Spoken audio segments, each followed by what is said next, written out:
Good morning. मैं Rajeev Dubey, department of history, intermediate, Jamshedpur cooperative college, Jamshedpur.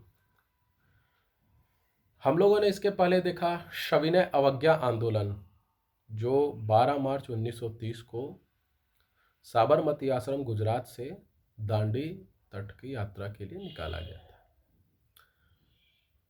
इसमें मुख्य था गांधी जी द्वारा नमक आंदोलन को, नमक सत्याग्रह को शुरू करना और नमक कानून को तोड़ना।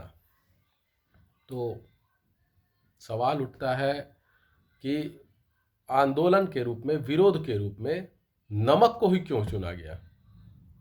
गांधी जी ने नमक को ही क्यों चुना? इस सविनय अवज्ञा आंदोलन के आंदोलन के रूप में, विरोध के प्रतीक के रूप में नमक को ही क्यों चुना? तो जब यह प्रश्न गांधी जी के सामने आया तो उन्होंने कहा, प्रतिदिन प्राप्त होने वाली सूचनाओं से पता चलता है कि नमक कर को कितने अन्यायपूर्ण ढंग से लगाया गया है। यानी नमक पर भी कर लगाया गया था। सरकार ने उस समय, जो अंग्रेजी सरकार थी, नमक पर भी कर लगाई थी। और आप सोच भी नहीं सकते हैं कि नमक पर 14 गुना कर लगाया गया था। यानी जो नमक हमें लगभग मुफ्त में प्राप्त होता है, आज उस नमक पर 14 गुना कर लगाया गया था। यानी अगर नमक में आज अगर जैसे देखा जाए तो 10 रुपये में भी अच्छा नमक मिल जाता है, खाने का नमक 10 रुपये में भी मिल जाता है, और उस 10 रुपये के नमक पर 14 गुना टैक्स, यानी उसकी कीमत हो जाती है 140 रुपया। जो बाजार में 10 रुपये में बिकता है, उसे 140 रुपये में सरकार बेचे, तो यह तो आंदोलन, यह तो अन्यायपूर्ण कार्य है। और यही अंग्रेजी सरकार कर रही थी।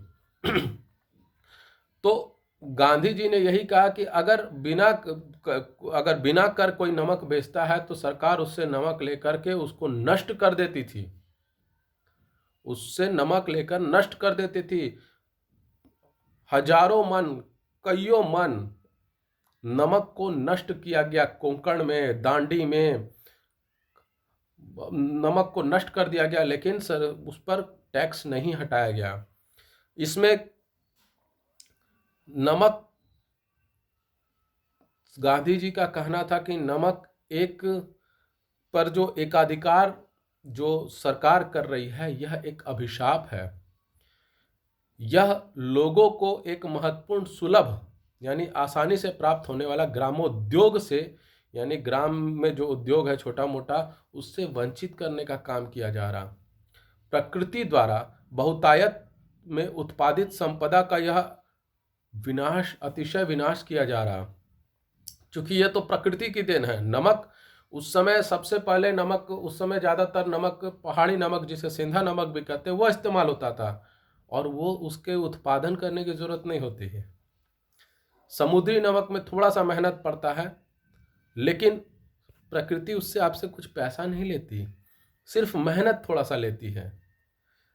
खेती करने के लिए पैसे भी खर्च होते हैं, मेहनत भी खर्च होती है, तब जाके कोई फसल उत्पादित होती है। लेकिन नमक में ऐसा नहीं है। बहुत आसानी से, बहुत कम मेहनत में, बहुत आसानी से वो नमक प्राप्त हो जाता है।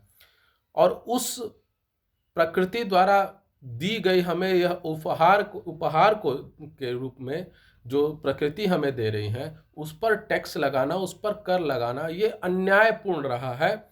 और सबसे बड़ा चीज इसमें, ये अन्यायपूर्ण होने का एक कारण ये भी है कि जनता की उदासीनता, उस समय जन सामान्य की उदासीनता के कारण ही यह नमक का कानून लंबे समय तक बना हुआ था। यानी जनता उसको आंदोलन नहीं कर रही थी, जनता उसका विरोध ही नहीं कर रही थी। और अगर जनता विरोध नहीं कर रही थी तो सरकार को लगा, हाँ भाई ठीक है, नमक कानून कर देना चाह रही है सरकार, जनता सरकार को कर देना चाह रही है। और यही गलती था। लेकिन गांधी जी ने इस नमक आंदोलन को शुरू किया, और गांधी जी का मानना था कि आज जनता इस मामले पर लेकर, इस मुद्दे को लेकर जागरूक हो चुकी है। अब इस कर को समाप्त होना ही होगा, अब इस कर को समाप्त होना ही होगा, इसमें कोई संशय नहीं है। अब ये देखना है कि यह कितनी जल्दी समाप्त होता है। यह जनता की क्षमता पर निर्भर करता है, जनता कितनी क्षमता से विरोध करती है, कितने उग्र तरीके से कैसे विरोध करती है, यह देखना है। विरोध के ऊपर निर्भर करता है कि कितनी जल्दी यह कर समाप्त होता है। गांधी जी ने दांडी यात्रा पर विचार करते हुए अब 5 अप्रैल 1930 को कहा, कल हम नमक कानून तोड़ेंगे। सरकार इसे सहन करती है या नहीं, यह प्रश्न अलग है।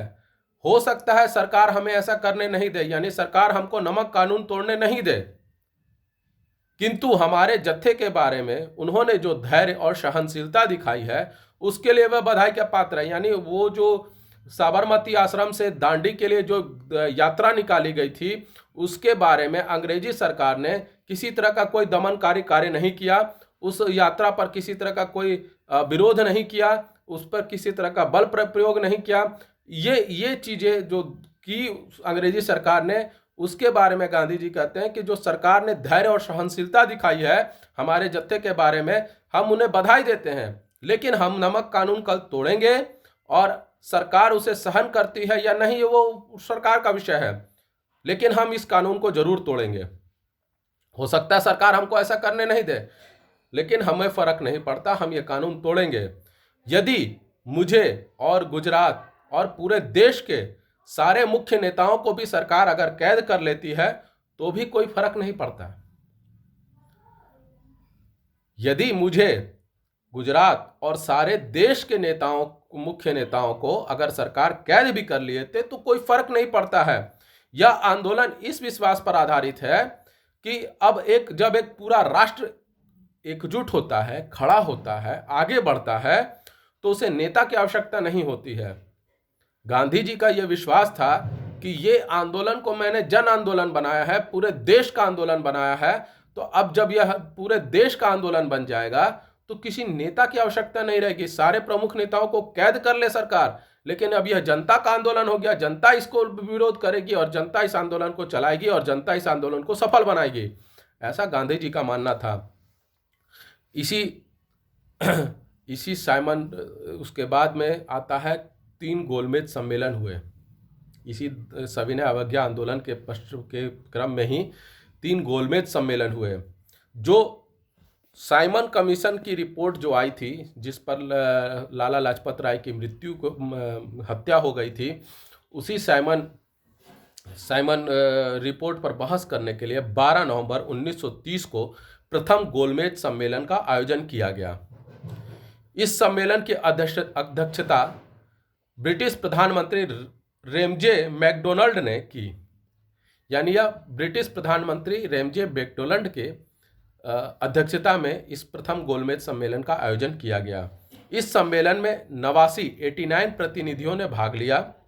इसमें ब्रिटेन के 3 दलों के प्रतिनिधित्व करने वाले, यानी ब्रिटेन में जो 3 राजनीतिक दल थे उस समय, वर्तमान में मतलब तत्कालीन परिस्थिति में, उसके 16 ब्रिटिश सांसद सदस्य, ब्रिटिश भारत के, यानी भारत के अंदर जो ब्रिटिश सरकार रही है उसके 57 प्रतिनिधि, जिन्हें वायसराय, उस समय भारत की सरकार को देखरेख करने के लिए, यानी भारत में सरकार चलाने के लिए अंग्रेजियों ने वायसराय की नियुक्ति की थी, और वायसराय 57 प्रतिनिधि को मनोनीत करके वहां भेजे।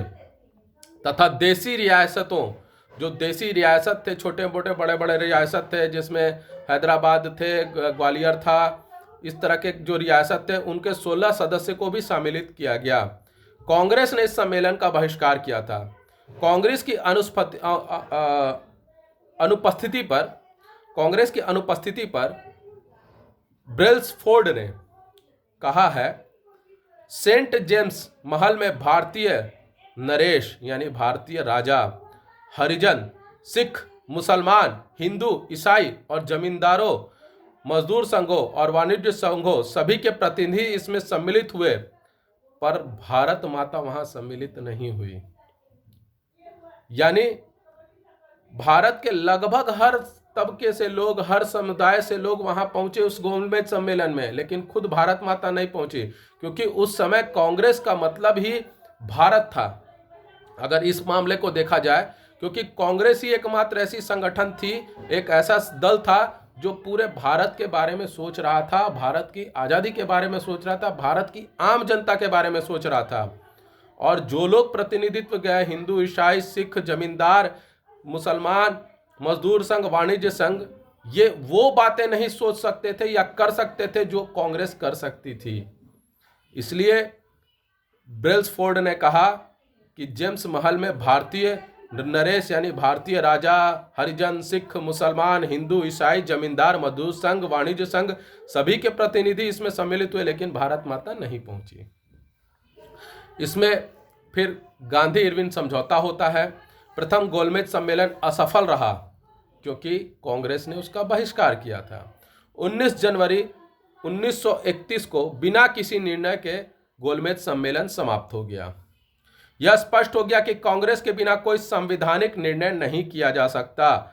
ब्रिटिश प्रधानमंत्री रेमजे मैकडोनाल्ड तथा इरविन दोनों को यह ज्ञात हो गया कि कांग्रेस के बिना किसी संविधान का निर्माण नहीं किया जा सकता।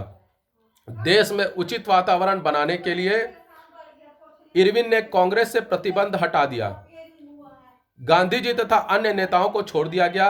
अंततः 5 मार्च 1931 को गांधी व वायसराय लॉर्ड इरविन में समझौता हुआ। गांधी जी ने सविनय अवज्ञा आंदोलन वापस ले लिया और द्वितीय गोलमेज सम्मेलन में कांग्रेस ने भाग लेना स्वीकार कर लिया। सरकार ने सभी गिरफ्तार आंदोलनकारियों को छोड़ दिया।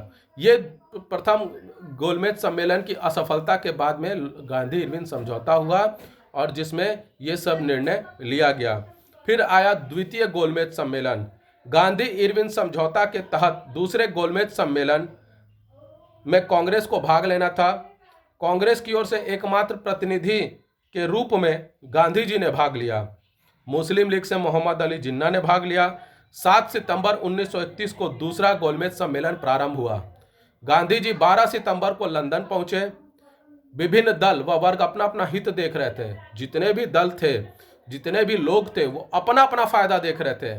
गांधी जी ने कहा, अन्य सभी दल सांप्रदायिक हैं, कांग्रेस ही केवल सारे भारत और सब हितों के प्रतिनिधित्व का दावा कर सकती है और करती है। सरकार ने गांधी जी की मांग ठुकरा दी।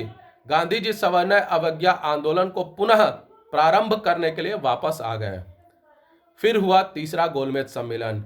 भारत में नए संविधान का नक्शा तैयार करने के लिए भारत मंत्री ने, यानी उस समय जो अंग्रेज के प्रतिनिधि, अंग्रेजी सरकार के प्रतिनिधि जो मंत्री थे भारत को देखने वाले, उसने तीसरा गोलमेज सम्मेलन बुलाया। यह सम्मेलन 17 नवंबर 1932 से 24 दिसंबर 1932 तक चला।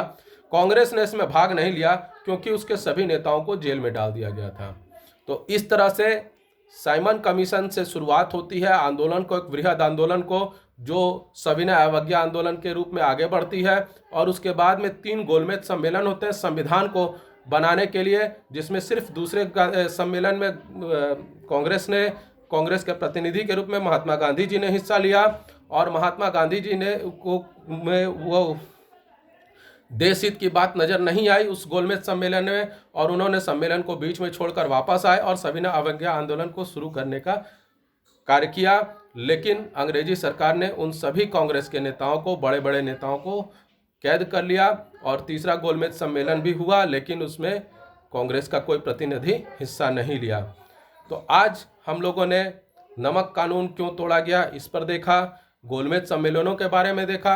आपको ये वीडियो कैसा लगा? लाइक करें, कमेंट करें, शेयर करें, ज़्यादा से ज़्यादा मात्रा में सब्सक्राइब करें। घर पे रहें, सुरक्षित रहें। धन्यवाद।